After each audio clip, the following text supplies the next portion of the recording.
আর কয়েকদিন পরেই শুরু হতে যাচ্ছে দেশের ক্রিকেটের সবচেয়ে জনপ্রিয় ঘরোয়া আসর বাংলাদেশ প্রিমিয়ার লিগ বা বিপিএল। ষষ্ঠ আসরকে সামনে রেখে ইতোমধ্যে সব ধরনের প্রস্তুতি প্রায় সম্পূর্ণ করেছে আসরের আয়োজক বিপিএল গভর্নিং কাউন্সিল ও অংশগ্রহণকারী ফ্র্যাঞ্চাইজিরা।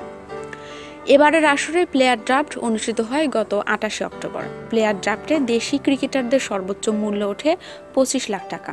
ভিন্ন ভিন্ন দলে এই পারিশ্রমিকের দলভুক্ত হয়েছেন শফিউল ইসলাম, রুবেল হোসেন, আবু জায়েদ চৌধুরী রাহি, মোসাদ্দেক হোসেন সৈকত, আবু হায়দার রনি, এনামুল হক বিজয় ও সৌম্য সরকার। অর্থাৎ এই ৭ ক্রিকেটার এবারের বিপিএলে প্লেয়ার ড্রাফটের সর্বোচ্চ পারিশ্রমিক পাওয়া খেলোয়াড়।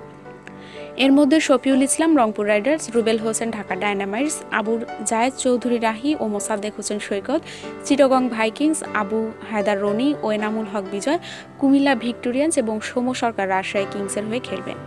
এছাড়াও ১৮ লাখ, ১২ লাখ, ৮ লাখ ও ৫ লাখ টাকা পারিশ্রমিকে দল পেয়েছেন অন্যান্য দেশি ক্রিকেটাররা। মোহাম্মদ আশরাফুল, ফরহাদ রেজা, আবুল হাসান রাজু, নুরুল হাসান সোহান, তাইজুল ইসলাম, ফজলে মাহমুদ রাব্বি, তাসকিন আহমেদের মতো জাতীয় দলের সাবেক বর্তমান ক্রিকেটাররা দলে পেয়েছে ১৮ লাখ টাকা পারিশ্রমিকে। এই মূল্যে দল পাওয়া ক্রিকেটার মোট ১৪ জন।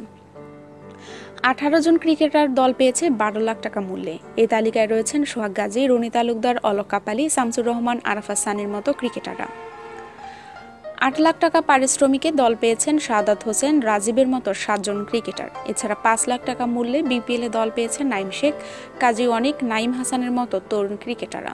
এই মূল্যে বিপিএলে খেলবেন মোট ৯ জন ক্রিকেটার।